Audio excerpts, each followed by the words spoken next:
All right, so thanks everyone for joining. This is the June all hands call. Before we kind of get down to business, just a quick word about where we find ourselves and what it means for everybody. Obviously, kind of like I said in Slack this morning, really tough weekend. Um, Pretty significant announcement just now. If you guys didn't happen to catch the address that the president has authorized the use of federal troops to help restore order in cities around the country. Um, don't know what it all is going to mean ultimately for all of us, but it's definitely just a very dangerous, very painful time. This weekend, we really saw kind of the best and the worst across the country. Um, we saw, people standing up for their rights with peaceful demonstration. We saw a pretty incredible feat, a historic feat, as we returned to space. Just the collaboration of the best and the brightest minds across this country.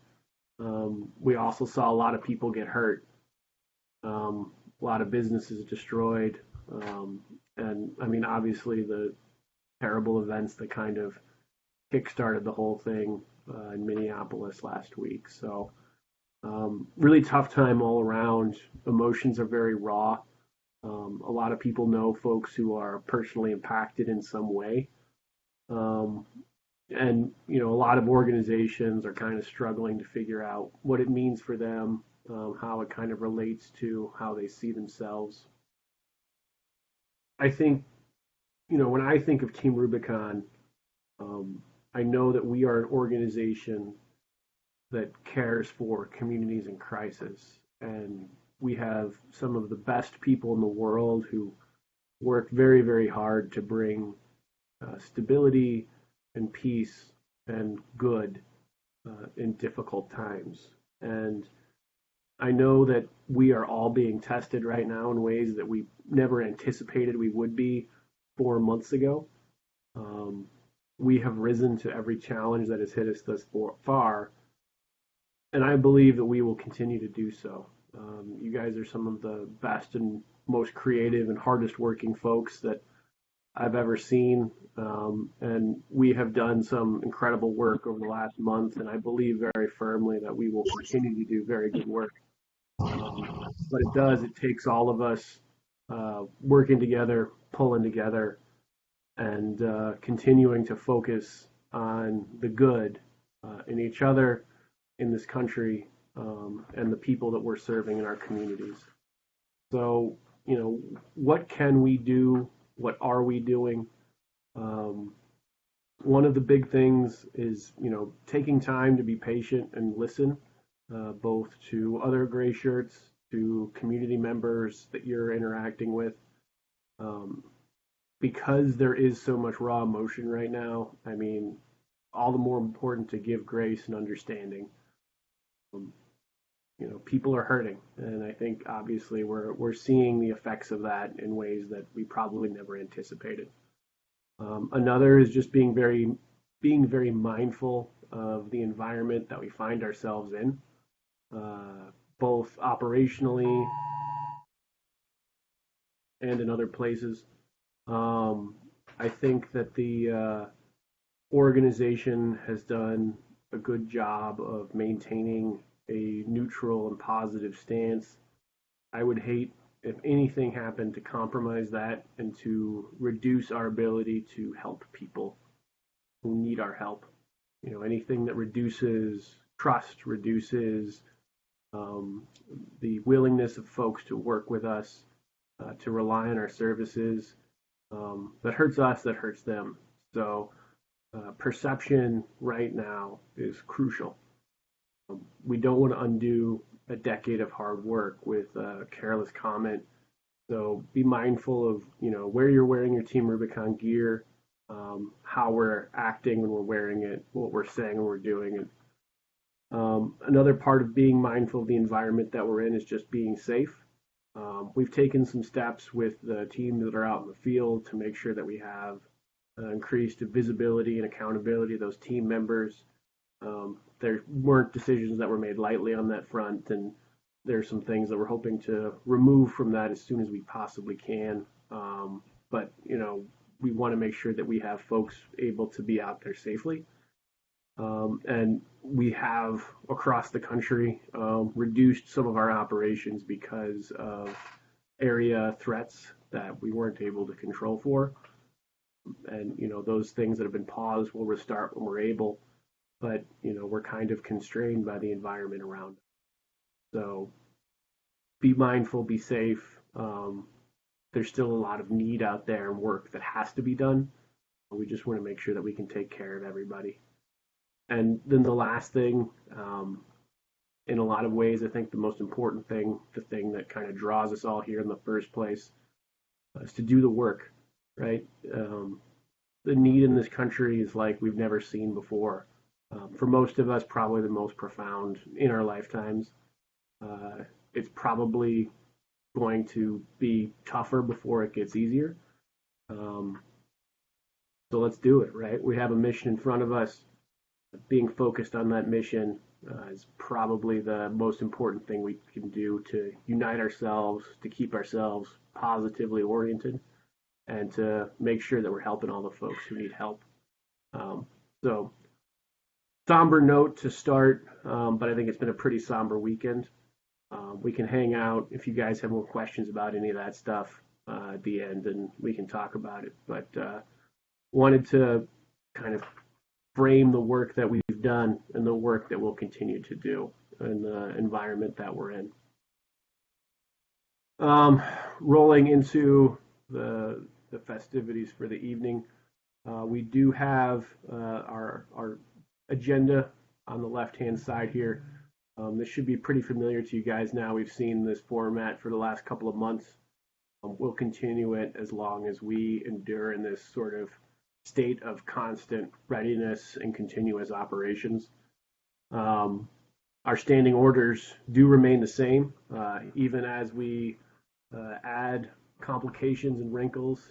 The game is the same, right? We're here to fight coronavirus and to continue to stand ready to battle disasters wherever we find them. So we're going to keep doing that work. We're going to be ready to do it, and I know that you guys are going to fucking crush it. So let's kind of talk about what we have done. This is current organizational status across the country. You can see obviously the maps, the Neighbors Helping Neighbors map and the SITREP map. We have logged over 4,500 acts of service for Neighbors Helping Neighbors across the country. That's some pretty astounding work. If you guys look at the map, it's just so densely populated, you can't really tell what happened where, who did it when.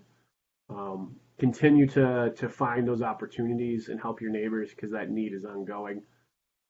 For the COVID operations across the country, we are monitoring 307 requests for assistance in 210 cities. And we have run 219 total COVID events across the country. Recent developments since we last talked was the launch of the mobile testing sites in Northern California, and just over this weekend we launched in North Carolina. We continue to maintain a medical operation in the Navajo Nation, northeastern Arizona. If you guys haven't seen the news on that, the Navajo Nation has been incredibly impacted by what's been happening with COVID. Per capita, highest rate of infection in the country right now, and just a very poor group of folks, so very high need. We've seen 1,613 patients there to date. So really good work. That operation is right now running at least through the end of June. Core operations, no changes there. We've run 9 responses, assisted 232 homeowners. We dodged some bullets last month with some close calls from tornadoes and storms throughout the region, but definitely a weather eye out, as I think you guys have seen some traffic about what's going on down the Gulf of Mexico, and we're still very much in the middle of tornado season. And then our rebuild team continues to work down in Houston with 2 active houses. This week they have their first virtual welcome home party. Obviously, with COVID, we're not doing an in-person welcome home barbecue, but handing over keys to another family. So super exciting that we're able to kind of continue positive momentum down there in Houston as we battle through COVID. Next, kind of to talk about a newer program that just launched since the last time we all talked, the Emergency Feeding Assistance Program. I'm going to hand it over to my friend Dennis Crawford. Dennis. All right. No matter how long I've been in here in Team Rubicon, I always have trouble finding the unmute button. It's a constant battle. So the quick version of this one, just a brief introduction. I don't know how many of y'all have or have not heard of the Emergency Food Assistance Program, but Team Rubicon learned recently of a $2 million grant from the Bristol Myers Squibb Foundation to the Patient Advocacy Foundation. This is to provide one-time micro grants to persons that are immunocompromised, to include MS, rheumatoid arthritis, and cancer, that are also feeling the double whammy of financial duress during the COVID. These people are very at risk, so they've asked us to kind of partner with the PAF and help them out. So just to give you a quick heads up, so if anybody needs anything as far as the program is concerned, I'm going to send a link right now into the chat. Go ahead and copy it. This is an approved video. It'll show everybody how to sign up for it, how to get it going. It's very easy. It's 2 minutes, so no attention span concerns right there. But as of right now, we are crushing it with the EFA. If you look at the numbers here on the screen, we had a pretty good challenge getting the thing started, but over the last week, basically all these things just started getting covered down on. We've got gray shirts left and right coming in to raise their hand to go help out their neighbors. So a few talking points to this one. Yes, the 65 and older COVID low risk still applies, but the only other requirement for this program is going to be background checks. But that's the short version of the brief. If anybody has any questions, please feel free to hit me up. This class normally goes about 30 minutes, but for the sake of keeping under our hour timeline, that's the high points. Thank you, Dennis. In addition to the video he dropped in the chat, the 2 links at the bottom there are really useful tools. The top one, the job aid, is viewable to all gray shirts. So when you guys run into folks in the field who have questions, they can send them straight to that. And then the SharePoint site listed below is for leaders only right now, but it'll walk you through pretty much everything that you would like to. Rolling into Kick the King, I'm going to hand it off to my good friend and still our incident commander, Oscar Rocco. Hey everyone, my name is Oscar, and it's really great to see a lot of you all. I haven't seen you all in person for a while, but it's great to see you all here. We continue to do COVID response operations across the territory. It is operational period 71, believe it, 71 days. All sorts of y'all have been involved in this, either on the ground or as a member of the Command and General Staff. We see doing this at least through the month of June, and so there are opportunities still to get involved in, frankly, putting hands to the hope that we seek to share with people. So here's some pictures, some examples of some good folks. You can join them by being part of the assignable reserve. And for some more details, I'll turn it over to our great Ops Chief, Jen Nieder. Jen. Great might be pushing it, but next slide, please. So current operational events we have going on, we still are running 8 operational events at this current moment. We have completed 13. So those are pretty good numbers. So if you live in the New Orleans area, the San Antonio area, the San Juan's a one-man show, Tulsa area, Santa Fe, Corpus Christi, Houston, or Oklahoma City, please go to the assignable reserve and sign up. Not only sign up, but then when you get an email or a text that says reconfirm, please reconfirm, and then you will get dispatch orders. But we would love to have some more people out there. I know that a lot of people are getting back to work and, things are starting to open back up, but we could still use people, if it's one day that you could make it. A lot of these ops are only going certain days of the week. If you need details, reach out to me. I can let you know what those days are, or if you know the people in those specific areas that are running them, reach out to them. Most of them are only running a couple hours a day. There are some that are running longer, but please make sure that you're getting on the assignable reserve, putting in your availability, putting in your preferences. Make sure that you're putting in all of your preferences. If you just go in and click one, that's great, but if you're able and willing to do more than one, make sure that you are submitting each one. Next slide, please. These operational events that we have been doing could not be completed without the amazing and wonderful task force leaders that we have had and do have. You could see quite a list here. And then we have been doing kind of a rolling C&G staff of deputies specifically. And you can see the list of people over there that have been coming in and getting a little bit of extra training so that they are ready to go out in the field and share their wisdom with others. That's really all I have to say.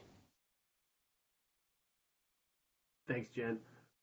Guys, if you see these folks, give them a high five, give them a thanks. Super exciting too how the South Central took this activity, this event, the COVID event, which has really reduced operational capacity for a lot of organizations, and you guys took it and turned it into a capacity builder. The training component, in addition to the actual operational impact, is astounding. So thank you. Rolling along, I believe next up we have our planning update. I will hand it over to Mike and Steve. Hey guys, thanks for joining us. So you can see a little bit of the metrics of what we're looking at. Today is the start of hurricane season. So we're going to be kind of looking at some unique challenges as we move forward. And it starts with readiness, and the next step there is our planning teams. So as you guys know, our COVID stuff is being run by our C&G. If you find out there's a need in your area and there's not an op going on already to support that, we're still looking to support where we can. In terms of our core capabilities and our traditional operations that you're used to running, we're still open for business, but we're going to see a little bit of limitations, mostly surrounding the PPE. So as you can imagine, there's a PPE shortage everywhere. We've given out the majority of our PPE to support medical facilities, medical teams, and our own medical operations. So we're going to be looking at, doing a lot of Sawyer work. We're going to be looking at trying to find other creative ways, damage assessments, EOC support. We may still do some muck out stuff, but it may not be, depending on the PPE situation and when that storm is, will dictate exactly how much or to what degree we can do. And so expect some changes on policy or guidance on how we're going to conduct operations in that sense. If you're a planner, if you're a volunteer leader, if you're whatever level of leadership you're in, we are highly encouraging you guys to get out and interface with your emergency managers in your areas. Those relationships are going to pay dividends down the road for us. If you don't know how to meet with an EM, we got plenty of people that can spin you up on how to do that, and it'll be a good experience for you. And it's always awesome to have a local face and with a local EM, and they can kind of know just how awesome you guys are. Mike, you want to talk about some of the stuff you got going on? I guess very briefly, I want to introduce everybody to a new mission planning tool. It's called Pen and Paper. So we'll be rolling that out in about 2 weeks. It'll be a 14-hour class. Anyways, we are done with widespread education on how to monitor weather for the region. So, but we still want to keep up the engagement with the leaders and things like that. So, as I was talking with Steve, now that the weather will start to shift to a longer planned strategy, we might want to start continuing doing workshops, but we may concentrate on something other than just the mission planning piece. I have a lot of experience in team building and also work with a lot of folks there. And we're thinking about trying to create some team building workshops that will let the newer volunteers start to build those skills that are necessary to be able to make certain decisions under stress. So we're planning to do that. Check the Slack channels. I'll put some information out there, do some things like that. But I'm thinking about doing some of those workshops. Hopefully later in the season, we can actually get together and start working together. And we have some other things as well. We've done some things on the road before. However, if there's any specific need wrapped around how you prepare and respond to a mission, whether it's talking about how we do mapping data, how you do satellite data, do you want to have a simulated exercise on just how to get ready after a weather event? We'll take suggestions and we'll turn it into something for you all. Otherwise than that, then we'll concentrate on trying to bring some stuff up around leadership workshops, and stay tuned to the channel for the rest of hurricane season, and I'll turn it back over to Steve. Thanks, Mike. If y'all have not been on any of his training events, Mike's been doing a great job putting together some stuff, and there's really been a force multiplier for us. So, Mike, I want to just thank you for all the work you're putting in on that. The last thing I got on here is, look, if you've got somebody that wants to be a planner, if you want to be a planner, find people that have some sort of background in something. We're looking for them. It's a great skill set. It's only going to make your state or your metro or your team that much better. And then I just want to give one shout out to New Mexico, who found an opportunity out there that they're planning. They're going to be helping out another nonprofit, it looks like, with the possibility of doing a fire break for them. So it's going to be a little bit of training and a little bit of support, getting some gray shirts out there doing stuff other than COVID response. So that's pretty awesome. Good job on you guys. Next slide, please. And the field operations. So we got a couple things coming down that are going to be kind of assets to us with this hurricane season coming. So we have instructors in the latest and greatest of the Recon Advon workshop. So this month we're hoping to get that started and rolling those out, where you'll have multiple opportunities to sign up and attend those. There's also going to be other territories posting those. They're going to be remotely done. And so if there happens to be another territory putting one on, you see it on roll call, you're able to sign up for those. But we're going to try to put on as many as we can and try to maximize getting that information out now that that's been approved. The LSC course, we have a few people that have already attended it. Anthony Lawson, he attended it. Lanny has attended it. They're going to be, if you have questions on what that entails and so forth, they're going to be great resources to plug into. But right now we're doing those every weekend. So you can look at those. You can look at the criteria to get a seat and kind of identify if that fits you at that time. Route clearance is coming back. We have a brief on that later this week on some of the lateral limits and what that looks like, but expect some traffic on that. So if you're an HE operator, if you're a Sawyer, that goes into some of that, us diversifying how we're going to respond to some of these hurricanes and some of these extreme weather events, since we're limited on PPE. So that's one of the ways we're diversifying. Safety officer and the plan section chief course. There's going to be formal courses coming out for those. There will be others, op section, IC. So plan on seeing those down the road. But safety and plans are the next two in the chute, and we should see those hit pretty soon. Tom, I thought I saw Tom on here. Tom, you on here, buddy? Yes, I just got in. Thank you. Yes, Tom Small. Not Tom. Tom Walmsley. I see Thomas. There's no last name on the. But thank you, Tom Small. That'd be Thomas Booth. Oh, never mind. All right. So Tom Walmsley didn't make it, but Tom Walmsley and Mike Shank are going to be working hand in hand because it kind of blends over a little bit into both. And so both of them are going to be collaborating on different sides of the training and the growing of getting people formally spun up and maximize that. So plan on seeing some traffic on those. If you've got questions, absolutely feel free to ping either one of them, ping myself, ping Brittany. We're here to make sure you're ready. And again, just to wrap things up, if you did not catch it the first time, hurricane season is here, so let's get ready. Thanks for joining us, guys.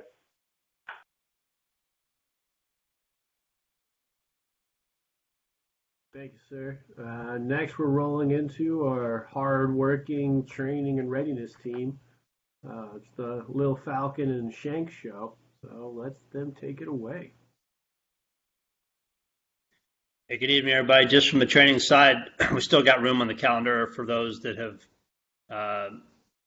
put out their volunteerism for teaching like a grab your go bags workshop or get deployable. They're relatively interchangeable, just two different formats. You can do those usually with a buddy. Help workshop pretty well. We've had a couple of recorded sessions on how to do the event planning and such. We'll make that available for you. But it takes about an hour and a half if you have questions to throw those out there for your gray shirts to try to get more folks deployable for hurricane season. Steve already covered some of the things coming up. We have some of our damage assessment folks taking a virtual train the trainer for that course this weekend. So we should be able to teach the site survey damage assessment course in the coming weeks virtually if we don't spin those out for in-person training. And then some of the field ops side courses, train the trainers are happening over the next 2 weeks. So I'll repeat what Steve said there. Lastly, I think there's another slide that got inserted after this one that I haven't seen yet, but there is a phased reintegration training plan, if you will. I don't know all the timelines, but the next slide might have those. Not sure if you can go to that slide. So I'll let you read it because we can read it together because I haven't seen it. But essentially, some of the approval levels look like they're moving back down towards Drew and Brittany for events that we're planning in EMS, which is good. Yeah, I don't necessarily. Mike, you want me to take this one here? Yeah, if you want. Okay. Yeah, this email literally came in a couple of minutes before the all hands, so it's coming in hot on the block. So it's one of those things that I definitely did not want to miss as part of tonight's deck. So essentially, a lot of the staff have been organized into various task forces to combat COVID-19, and one of the updates that came out of the current ops policy is in our now new production environment, these changes are going to allow us to restore a little bit of order back to the territories. And essentially, it's going to be any territory approved non-operational event where there's an overnight stay there, that's going to require a level 5 approval, which is typically at Drew's level here. So any territory approved non-operational event, including virtual events under $500, is going to require a level 3 approval, which is typically at my level as a readiness associate. Any territory approved op event at all will require level 5 approval. And finally, when a non-op event is done with the approval process, the level 3 approver will basically receive that email reminder to publish the event. So once all of those things are done, it's going to go ahead, okay, publish, it's going to go to roll call. However, if an overnight stay is required, it's going to require that level 5 approval. So all nationally approved event processes, they should remain the same. But yeah, that's pretty much the gist of it. Just wanted to ensure that we knew the latest and greatest on tonight's call. Thanks, Mike.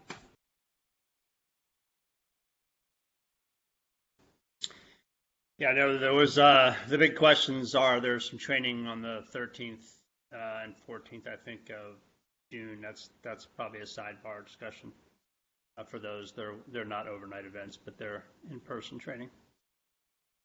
Sliding over to membership, we have a new standard operating guide for how we process new leaders in the territory. So that particular slide is linked. So when Drew drops the slides, you can drive to that particular folder.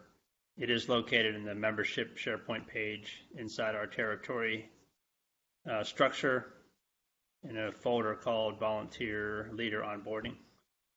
And then lastly, National also published their membership portal page in SharePoint, pretty much a one-stop shop for everything you need to know about new member integration, leader onboarding, all the links to the various trainings that are required for new leaders, etc.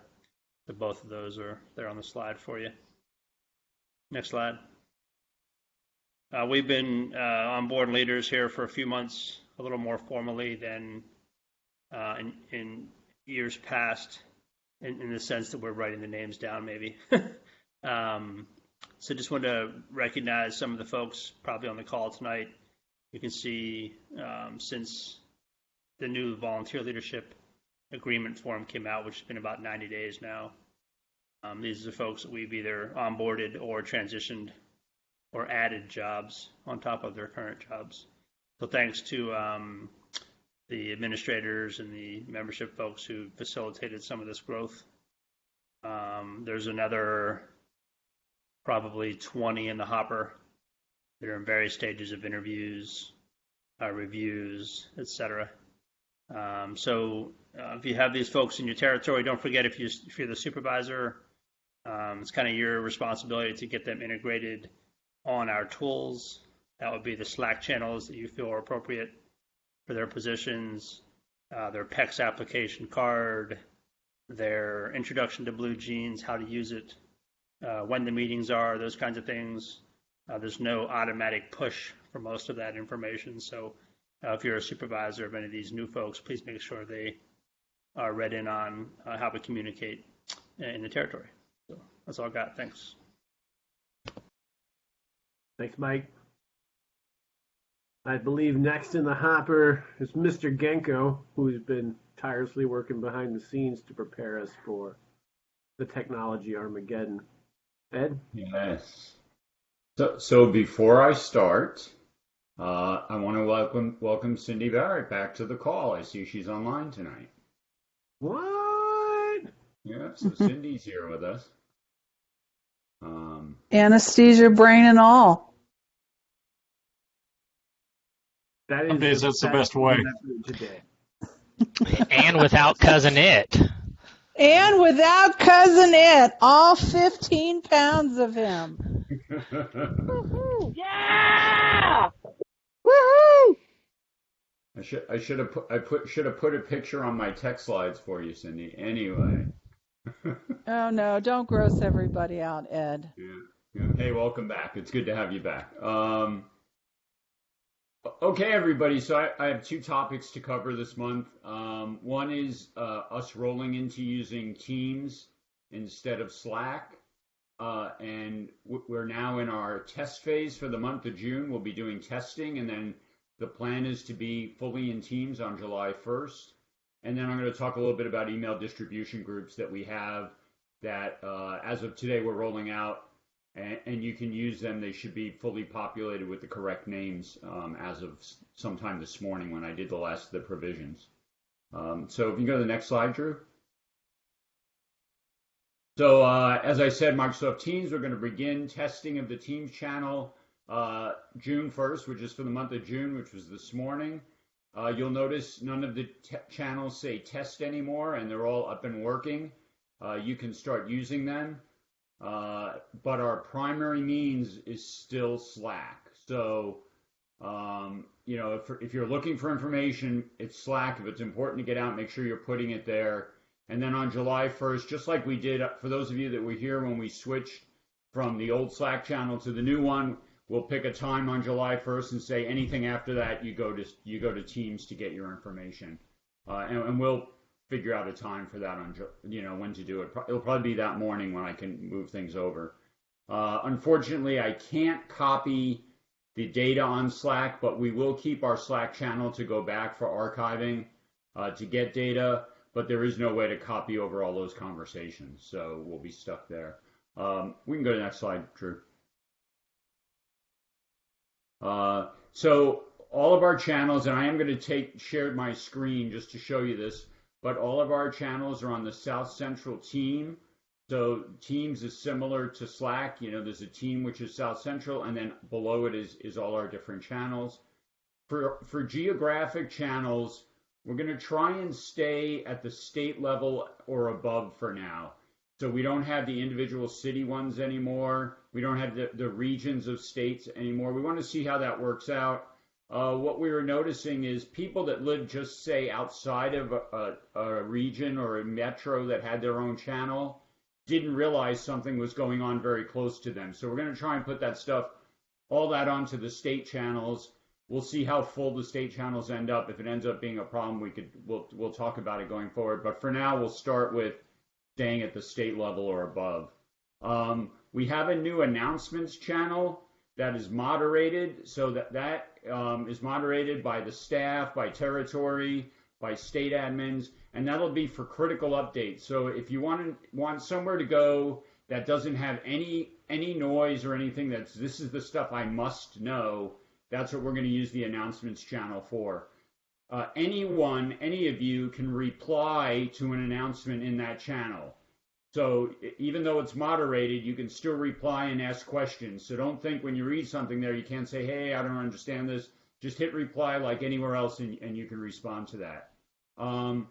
If you create your own channels, just like in Slack where you could create channels, we have a numbering system, which I'm going to show you on the following slide, that will help with sorting. And when I take the screen, I'll do a quick show to show you why we did that.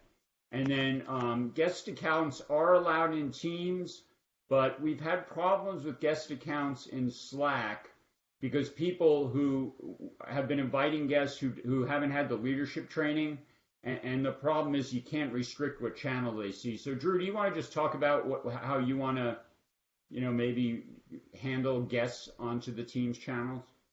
Yeah, and thank you, Ed. And guys, I think everybody, especially those of you who've been through the leadership process recently, are most acutely aware of the pains that come with trying to get into Team Rubicon, trying to figure out what leadership is, and then trying to get through all the hoopla to get your access and your training and everything knocked out. And we don't want people kind of in the dark without a clear path towards that. So we want to have some of the general channels that exist that everyone can see. But we want to kind of keep it to like more either general announcement channels or the specific like op event or whatever it is that they are tied into as a guest. And then once we get them through that general / help phase, that's when we can add them to all of the teams. Just because a lot of the traffic that happens, in terms of event planning, mission planning, etc., if they don't know what's going on, it's just more noise than anything else to them. And we need to get them through the first hoops of just getting, getting them deployable, getting them spun up, getting them, the regular experience of being a gray shirt and then onboarded as a leader before we plug them into all the information. So we'll kind of have some standing specific guidance about, public facing channels and internal leadership channels that you'll see. Okay, thanks, Drew. And then Pops, I saw your question about dumping Blue Jeans. You can use Teams for meetings, but for now we are going to keep our Blue Jeans accounts. There's things that National does on Blue Jeans. This meeting is on Blue Jeans. So for now we are going to keep the Blue Jeans accounts. So this really is only Slack moving over to Teams. It is not getting rid of Blue Jeans right now. So just to answer your question, I just saw that on there. And I lost all the chat questions. Oh, there you go. Okay.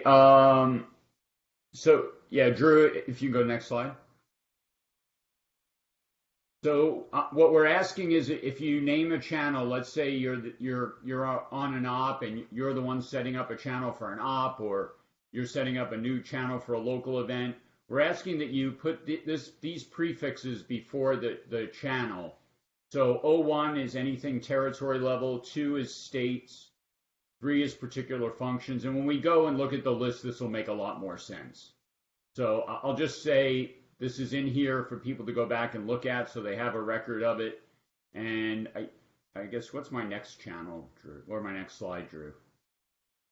It's not the, oh, email groups. Okay.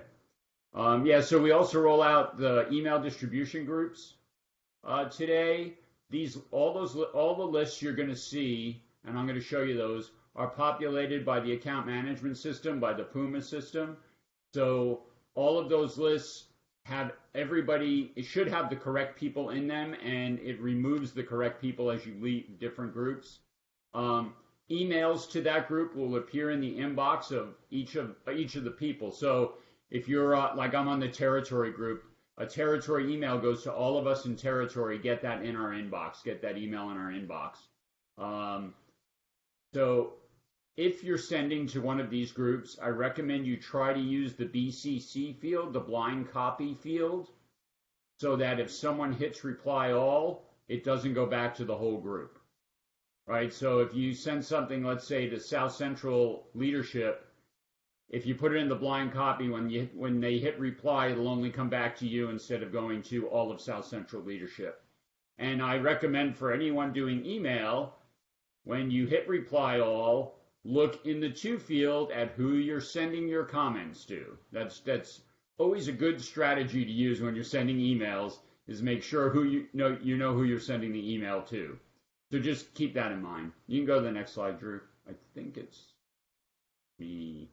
Oh, where to find the email groups list, and I'll show you the slide, but on our homepage, there's a button here now that says South Central email. I can't read that, but yeah, so our South Central email list. Yeah, it says South Central Email Distribution Groups 2020. So that's where you find that, and I'm going to show that to you. So next slide, Drew, I think is for me to share my screen. Yeah. So let me do that. I'm going to take the screen.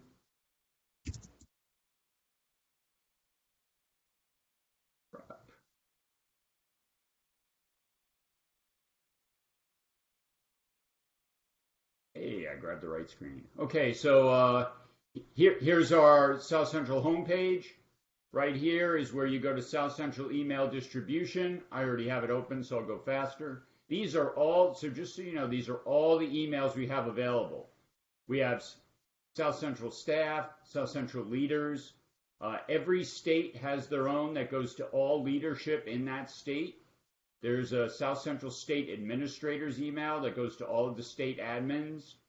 And then there's everyone who's an administrator in the territory. There's a special email. So you can just go through this. In training, every individual type of trainer has an email that goes to them. So if you needed to say something to all the Core Ops instructors, you could do South Central Instructors Core Ops, and that would go to all of them. Membership has their own, obviously tech, each of the functions has their own, wellness has their own, and then there's one for the assistant instructors. So you can look at this list on our SharePoint. I won't stay on this too long, and but that's available to you. I'm going to go to Teams now. This is what Teams looks like if you haven't looked at it before. This is our general channel. A couple of thumbs up there about welcome to the channel. This is the announcements channel that's moderated, that will have important announcements. You can see, so if we look here, this is what it looked like. Great. I am. There's nothing up. There's nothing on there, man. It's just a gray screen. Working on it. The tech guy is having technical issues.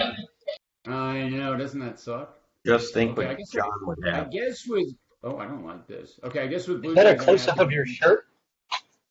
Yeah. So I'm gonna have to go to change each of my sharing as I go to different screens. So here is this is what the list looked like before we brought in the numbering system. So you see, like if you had to find, like even at the top of this list, we only had Arkansas and Louisiana, maybe Oklahoma, yeah, and so you can see even finding a state team channel is tough. So now that we have it in order where 01 is territory stuff, 2 is the state channels, 3 is all of the functions, and then 4 is ops.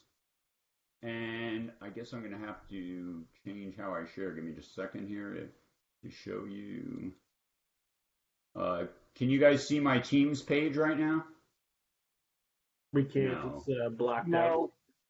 Yeah, I'm working. Okay, give me just a second. Figure out how to. I use Teams for work, and if I don't hit share desktop, it has all of these things that won't let you see the different pages. Yeah, So I it could hate be share your share settings. Yeah, I Yeah, usually use the share thing is, I screen rather did. than an app. Yeah. I did share desktop. That's weird. Anyway, and it didn't do it. See, we should just go to Teams and get rid of BlueJean. I'm with you, Pops. Anyway, so now everybody see my Teams screen now?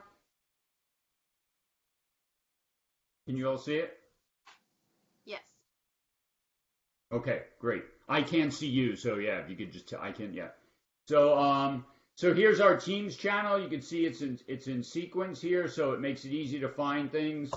I just wanted to show you do have the ability, so you don't have to look at everything if you don't normally use it, to hide channels.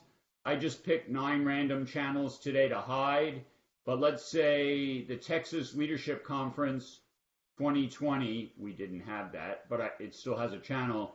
I can hide that, and it just goes, and then I have 10 hidden channels. So that way you can keep your list clean. If you probably ended up with other teams that you're on because of your function. If you want, and I didn't do it yet, but I want you to show you how to do it, you can put South Central at the top of the list if you want to have your territory above, all your other teams that you're part of. That you can move. You can't change channel sequence, but you can change your team sequence. Also, let's say, like this announcement is important for us. You can pin that, and now that's above everything all the time. Okay, so that particular channel is outside of all my other teams, and it's always at the top of my list. So that's just some things. Go in and play. You have a month to play around and get used to things in here. You just, don't worry. You can put jiffies up if you want. I know that's important, Drew, right? So, let's Even see. a pre can GIF in Teams. Yes, you can. I saw a good one today. I can't remember what it was. I was going to put up here. No, I don't remember. I guess they change. So each of the functions has specialties. Also, I added on our general channel frequently asked questions. Here's the prefixes that you should use if you have to name a channel. We'll add to these frequently asked questions as we go. So that'll just always be there for us. These are the posts in general. And I think that's all I had. Does anybody have any questions right now from what you've seen so far? I know it's a lot to throw at you. Any questions? We'll all get very quiet. Okay, hey, thanks everyone, and thanks for coming. And, we appreciate you. Oh, thank you. I appreciate all of you. Thank you. Okay, thanks. I'm going to stop sharing, Drew. Thanks, Ed. And thank you for all the work that you put into cleaning up our SharePoint and Teams presence. It's kind of a thankless task, but it's going to make things much, much smoother for us as we continue to roll into 2020 here. Next up on the plate is our WTF crew. So I will pass the mic to Apri. Hello. Thank you, Ed, for making sure that we switch to a system that has GIFs. It's the most important thing out there. But second important is the wellness group. WTF, the task force, has been actively meeting about every 2 weeks, trying to find some things for us to get involved in. For the past few weeks, we have not been super busy, which has been great because the whole point of the task force was to make sure we were there to meet a need. If we had people who really needed buddy checks, if we had some of our gray shirts who were really struggling with the quarantine and the associated mental health symptoms. So we've been able to start to think about what does wellness in South Central look like after COVID. And these are just some ideas that the team has started to pull together, but I thought I would share. And if y'all have feedback, please feel free to shoot me an email. We've started working on a resource guide. We're going to kind of divide this up into having a family resource guide so that if gray shirt families reach out to us and they want to know what's in the area, we could give them that. But we're also going to have a resource guide for the specific larger cities across the territory. We're starting to work on a buddy check system. We already kind of have that in place right now for COVID. And just as we get ideas that someone might be struggling within the group, we've been checking on them. So with this, we've kind of been considering how could we reach out to people after ops, make sure they stay engaged, that kind of thing. Hopefully y'all have seen our newsletter that's been going out once a week, which guys, I'm really running out of material, so please keep sending me things.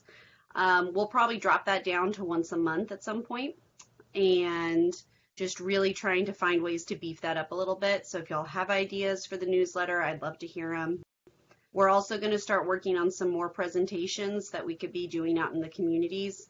One of the big untapped resources that some of the mental health professionals have really identified is that there are so many people like myself, as well as hospitals who have outpatient programs who need places to plug their clients in, get them involved in some way, and TR is so great for that. It's just a great way to get some of these clients who just need a little extra gusto and community. So we're going to start working on some presentations, as well as how can we go and work with the local VA, et cetera, and any other kind of resources that we can find. We're also working on a mentor guide. We've kind of been playing with this idea of maybe doing a 4-week-long Blue Jeans meeting kind of thing for new volunteers that come in, and just give them a chance each week to meet up, learn something new, walk through what's going on with their trainings and roll call. Trying to find a pocket guide resource that we can get to people while they're out and about on ops, etc. Finding ways to increase resiliency and doing more burnout workshops. So we did one burnout workshop yesterday for volunteers. I'm going to do another one. I posted it, and I think actually Brittany already approved it, for 2 weeks from now on Sunday the 14th maybe. And I would love it if people were there to give us feedback about what they like about that workshop, what could be better, all of those different things. So these are just some of the ideas Wellness is playing with right now. So if you have any ideas about it, South Central is real excited to get into the wellness game and just kind of out more. And then I think I had one more thing that's not on my list. That's okay. But if y'all are interested in it, please feel free to join us. We have our Wellness Task Force meetings every 2 weeks. We have started to catch wind that people are beginning to struggle more, especially as they're not allowed out in the field still with the 65 rules. So if y'all are hearing of people who are struggling, please send me their names. There's several of us on the task force. You can also send it to Lanny, Brittany, Trish. Any of us can make sure that we're getting those people some things that would make them just feel connected. So that's it for wellness. Any questions? No. Hey, Free John DeToma. No question, just a comment. If you see something from me that says WTF, it's probably not asking for wellness help. No, all of my receipts are perfect, John, so there's just no reason for that. Yeah, when you started and said WTF, I was like, what are you talking about, Apri? It's the coolest name in TR, the Wellness Task Force. We're just going to keep that as the new title. It's almost as bad as Puma. It's a Puma. I hated Puma. That's why I say account management. All right.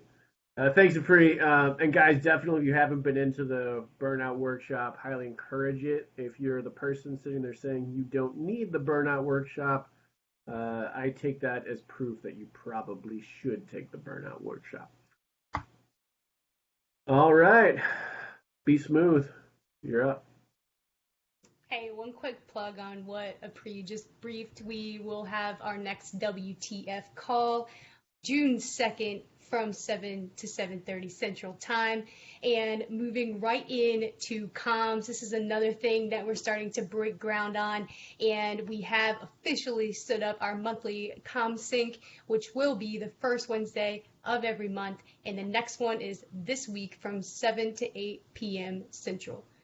And that's all I got. Back to you, Drew. short and sweet and mindful of the fact that we're pushing 4 minutes left. So I appreciate that. Thank you, Brittany. So some quick announcements. Overall, we are kind of entering a COVID normal environment. We'll continue to operate in this stance. The disaster training camp went off last week. We had 4 operators out there working on their HEO2 certification, 1 working on his HEO3 certification. If you saw my Slack message about that, big ups to Ray Bowen and Dave Boone for making the leap and crossing that Rubicon. Also have a whole slate of gents and gals who are teed up to become HEO2s once we finally get the doctrine push and formally split CTLs and excavators.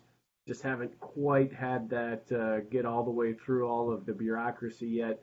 So we're fighting that fight, but hope to have a lot of announcements on folks who are cleared to independently operate soon.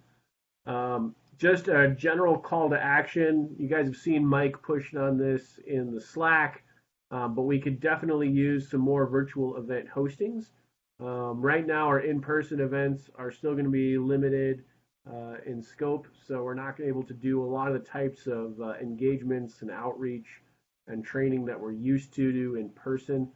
But we still have hurricane season bearing down upon us because it started today, so it's no longer bearing upon us. It's here. That was poor phrasing on my part.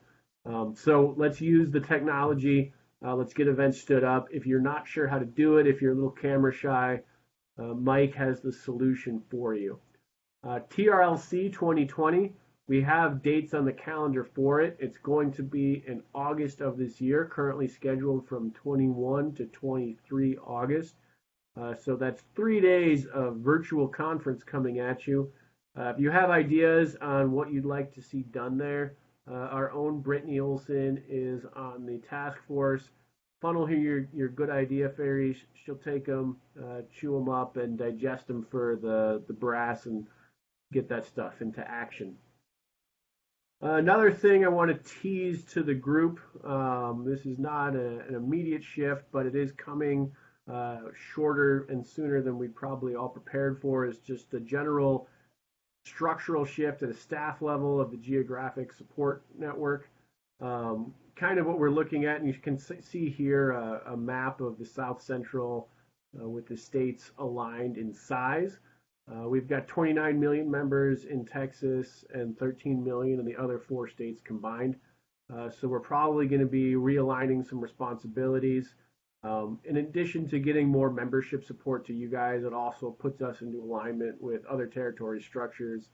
And our goal there is to improve some of the metro coordination, some of the issues that you saw Ed talking about in terms of, people missing things happening right outside their city, wanting to make sure that we have some good connections there. So that will be kind of rolling out more formally in the coming weeks and months, but wanted to start teasing that for everybody's brain space today. Last, certainly not least, is just some volunteer recognition. Guys, this is always the hardest, but also one of my favorite parts of the month. We've got so many of you out there doing so much, it's hard to keep track.